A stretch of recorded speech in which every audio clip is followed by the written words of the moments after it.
कार्यक्रम में chief guest के तौर पर प्रदेश के चिकित्सा एवं स्वास्थ्य मंत्री डॉक्टर रघु शर्मा जी मौजूद हैं और जो दौर हमने देखा उसमें सबसे बड़ी जिम्मेदारी आदरणीय रघु शर्मा जी के कंधों पर भी थी और जिस कुशलता से इस जिम्मेदारी का निर्वहन उन्होंने किया, इसी का नतीजा रहा कि प्रधानमंत्री ने भी राजस्थान की तारीफ की, भीलवाड़ा मॉडल की तारीफ की और इसी का ही नतीजा रहा कि हम रिकवरी रेट में भी आगे रहे और कहीं ना कहीं इस वैश्विक महामारी को चुनौती वाला जब वक्त आया तो मजबूती से इसका सामना भी हम कर पाए। मैं उनसे निवेदन करूंगी कि वो यहाँ पर आएं और अपने श्री शब्दों से उद्यमियों, समाज सेवियों का हौसला बढ़ाएं।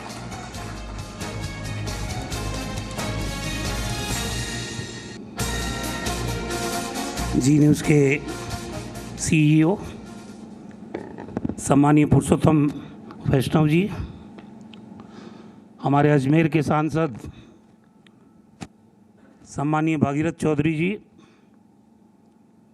पूर्व मंत्री और विधायक सम्मानीय वासुदेव देवनानी जी, सम्मानीय अनीता बघेल जी, हमारे मसूदा के विधायक सम्मानीय राकेश पारीक जी,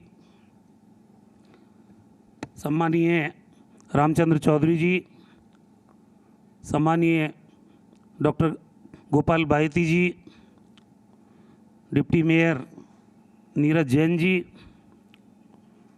जिलाधीश महोदय, एसपी महोदय, हमारे जैन साहब जिला कांग्रेस के अध्यक्ष, यहाँ उपस्थित सभी अतिथिगण,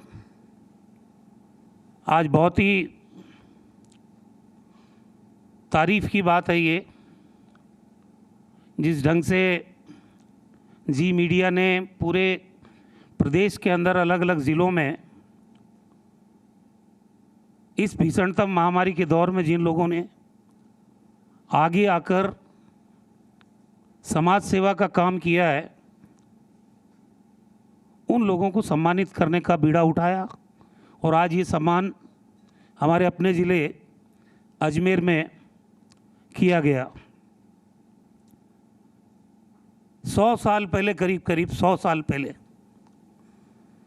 स्पेनिश फ्लू इसी प्रकार की महामारी आई थी 100 साल पहले, और ना हमने देखा, सुनते हैं हम लोग, करोड़ों लोगों की ज़िंदगी उस स्पेनिश फ्लू में भी चले गई थी।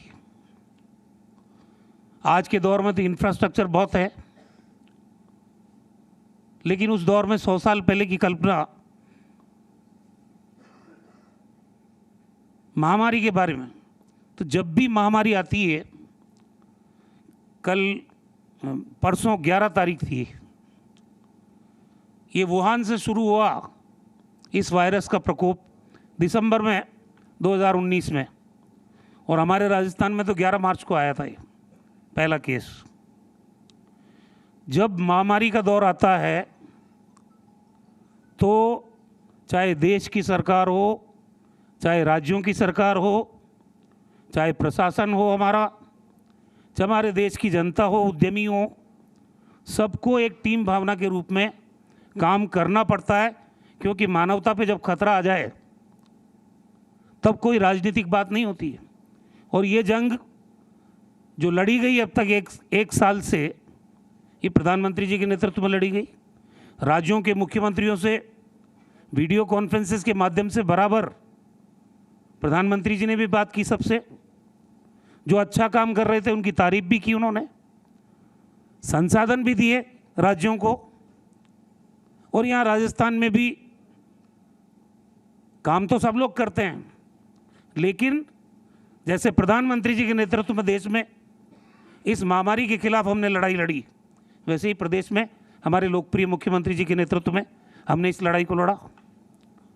हमारे पास जब पहला केस आया 11 मार्च को, इटालियन टूरिस्ट थे,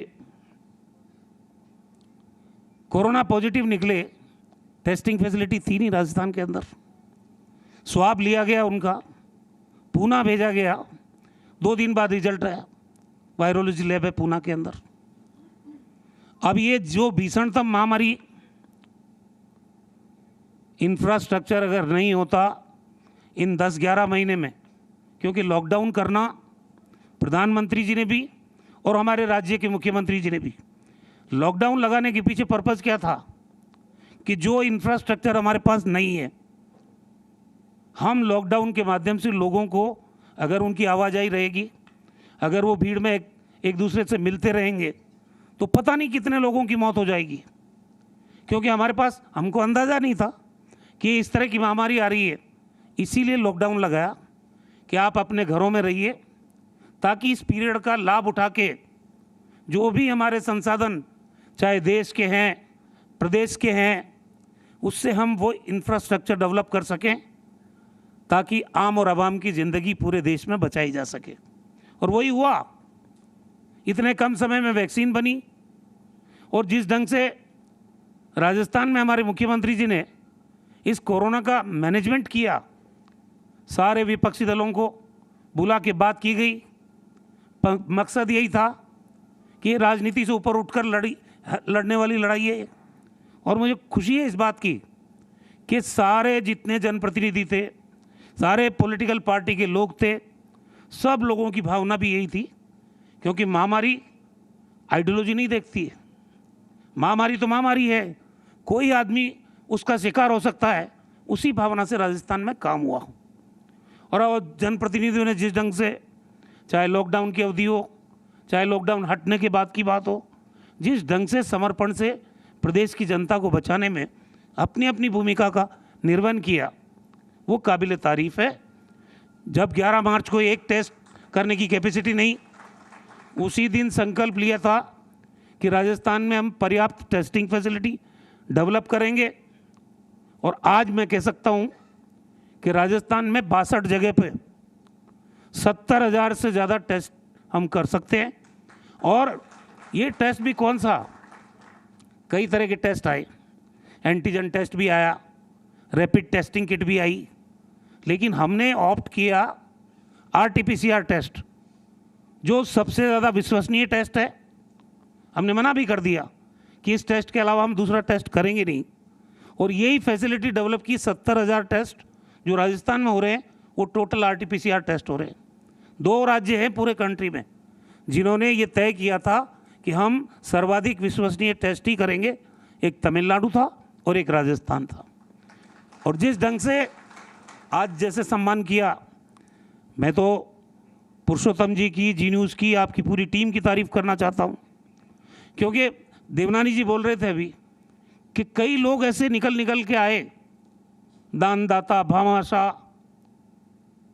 NGO, और जिन लोगों ने ऐसी भूमिका निभाई, कहीं उनका नाम इंदिराज नहीं है, लेकिन उन्होंने फुटपाथ पे बैठे हुए भूखे आदमी को भी पका हुआ खाना जाके, मैंने अपनी नज़रों से देखा, मैं घूमता था, लॉकडाउन में भी घुमा हूँ सब जगह। तो जिस ढंग का भावना पैदा हुई पूरे देश के अंदर, जो संकल्प हमारे मुख्यमंत्री जी ने व्यक्त किया कि एक व्यक्ति को हम भूखा नहीं सोने देंगे, तो मुख्यमंत्री अकेले तो जाके किसी को खाना दे नहीं सकते, प्रधानमंत्री तो दे नहीं सकते सबको खाना। ये देश के लोगों की जिम्मेदारी, और उस जिम्मेदारी का, उस भावना से पूरे देश में और पूरे प्रदेश में निर्वहन हुआ। और इस ढंग का शानदार मैनेजमेंट कि जिला कलेक्टर्स को मुख्यमंत्री जी ने कहा, जो लोग राष्ट्रीय खाद्य सुरक्षा से जुड़े हुए लोग नहीं हैं, उनको तो राशन मिल जाता है, लेकिन जिनका किसी कैटेगरी में नाम नहीं है, जो डेस्टिट्यूट्स हैं, जो रिक्शा चलाने वाले लोग हैं, जो ठेला चलाने वाले लोग हैं, भिखारी लोग हैं, इन लोगों की भी सूची पूरे राजस्थान में बननी चाहिए, क्योंकि इनका भी जिंदा रहना तो सरकार की जिम्मेदारी में ही आता है। और पूरे राजस्थान की लिस्ट बनी, ये कलेक्टर साहब यहाँ बैठे हुए हैं, और उन लोगों को भी जिस ढंग से 3,500 हज़ार रुपये की इमदाद की गई, उनको भी राशन दिया गया। ये भावना थी कि प्रदेश का चाहे गरीब आदमी हो, चाहे कोई सक्षम आदमी हो, हर आदमी को बचाना सरकार की जिम्मेदारी है। NGO से भी बात की गई। हमारे जो चिकित्सा जगत के नामी गिरामी लोग हैं, चाहे वो रिटायर्ड हो चुके, चाहे अभी काम कर रहे हैं, उनको कॉन्फिडेंस में लिया गया। उनका एक एक्सपर्ट का ग्रुप बनाया गया। 109 से ज़्यादा वीडियो कॉन्फ्रेंसेस हुई। प्रधानमंत्री जी ने भी 10-12 VC राज्यों के मुख्यमंत्रियों के साथ की, और मुख्यमंत्री जी ने भी 109 से ज़्यादा वीडियो कॉन्फ्रेंसेस की।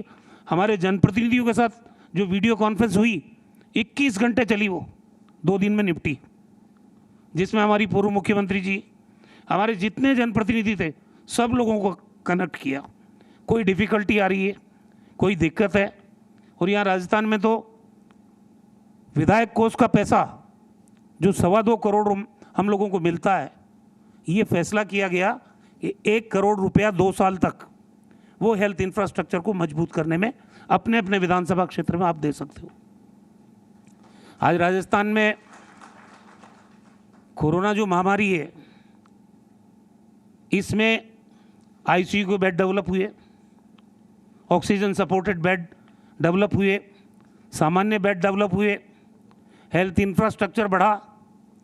सबसे ज़्यादा ज़रूरत इसमें ऑक्सीजन की पड़ती है, तो ऑक्सीजन की कमी नहीं हो, क्योंकि जितने मरीज भर्ती हों उससे 3 गुना ऑक्सीजन आपके पास अगर अवेलेबल नहीं है तो फिर आदमी को बचा नहीं पाओगे आप।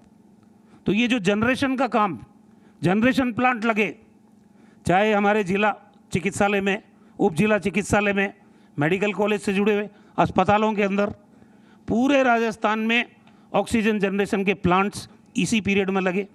लिक्विड ऑक्सीजन स्टोरेज का जो प्लांट है वो भी 5-6 जगह पर बड़े बड़े मेडिकल कॉलेजेस से जुड़े हुए अस्पतालों में लगा। वहाँ 1250 बेड का RUHS बनाया, 205 बेड उसमें अंतर्राष्ट्रीय मापदंडों के अनुसार ICU के डेवलप किए गए।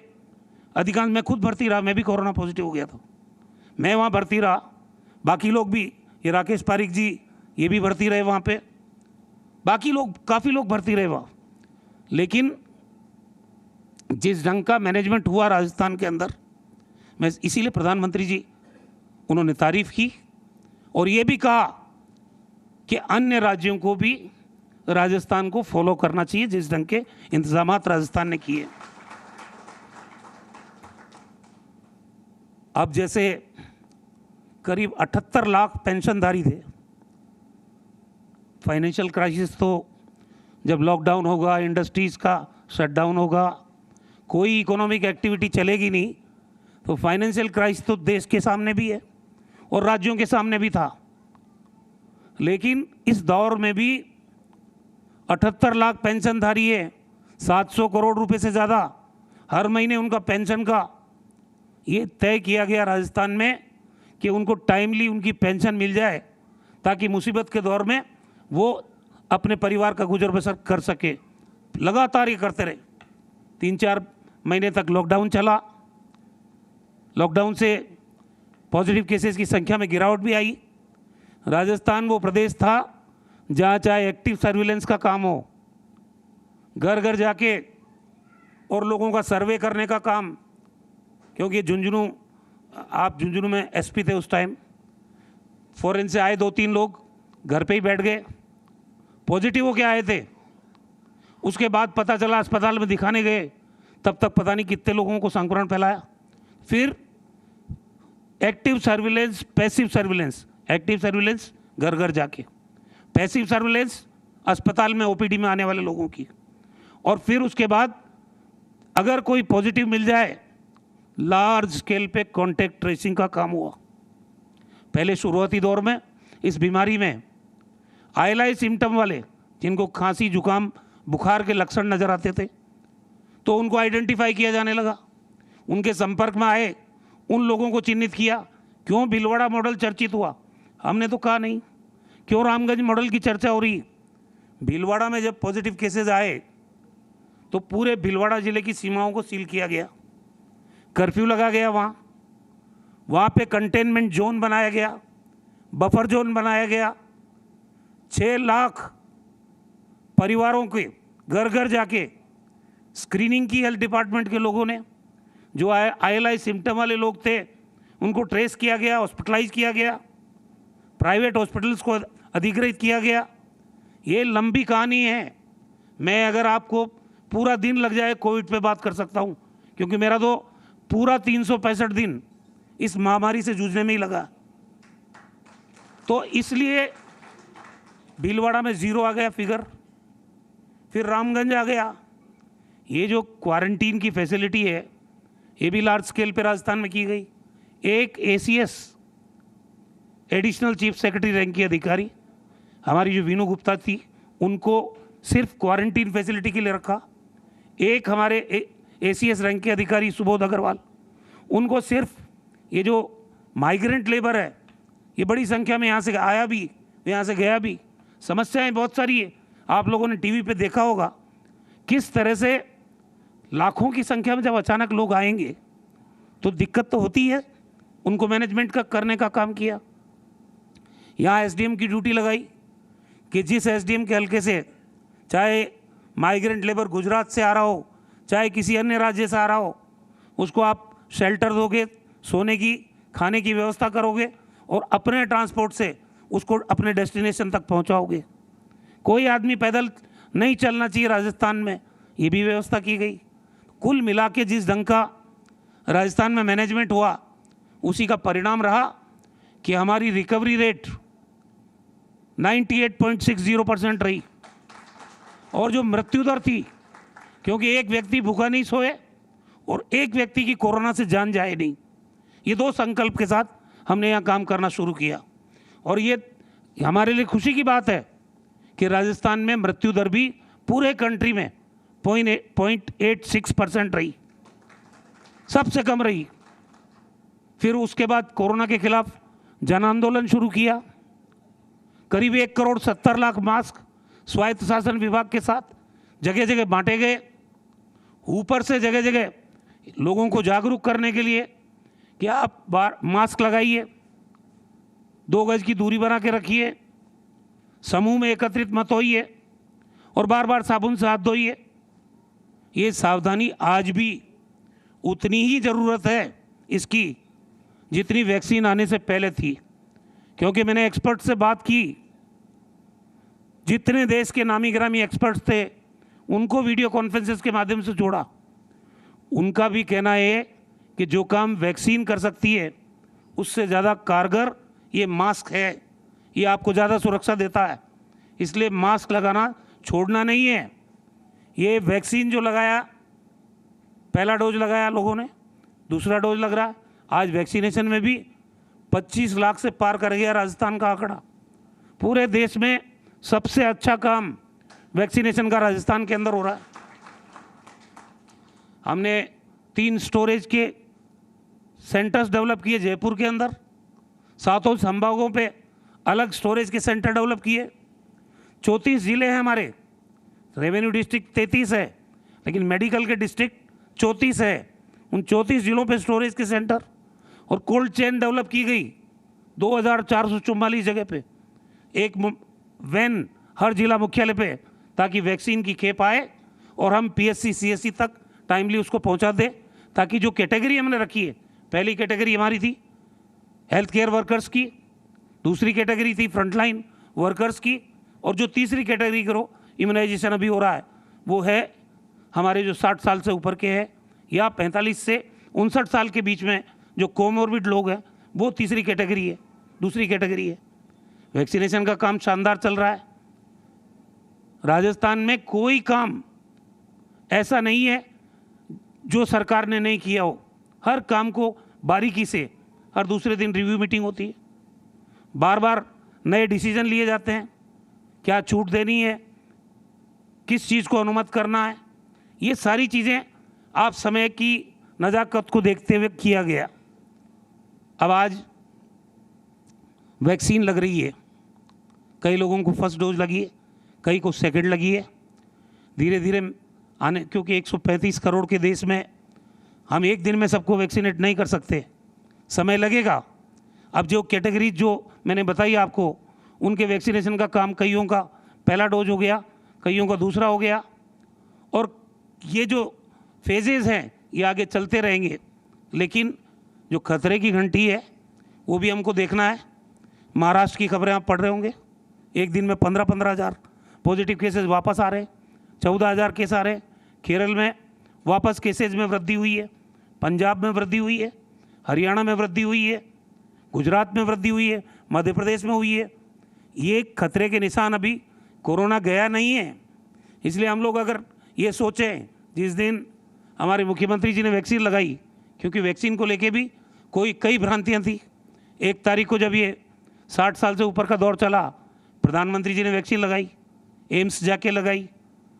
वो घर पे भी लगा सकते थे, लेकिन एम्स जाके लगाने का मतलब जो भ्रांतियां फैलाने वाले लोग हैं उनकी भ्रांति दूर होनी चाहिए कि इस वैक्सीन का कोई खतरा नहीं है, आप आराम से इसको लगाओ, आपकी ज़िंदगी बचेगी, ज़िंदगी को कोई खतरा नहीं है। फिर 5 तारीख को मुख्यमंत्री जी गए, IDS डेवलप किया हमने, उसमें गए, पूर्व मुख्यमंत्री वसुंधरा जी गई, उन्होंने वैक्सीन लगाया वहाँ पे, उससे मैसेज गया, तो उससे माहौल बना राजस्थान के अंदर। लेकिन एक्सपर्ट की राय ये है कि आप 2 डोज वैक्सीन के लगा भी लोगे तो भी माइल्ड कोविड आपको हो सकता है।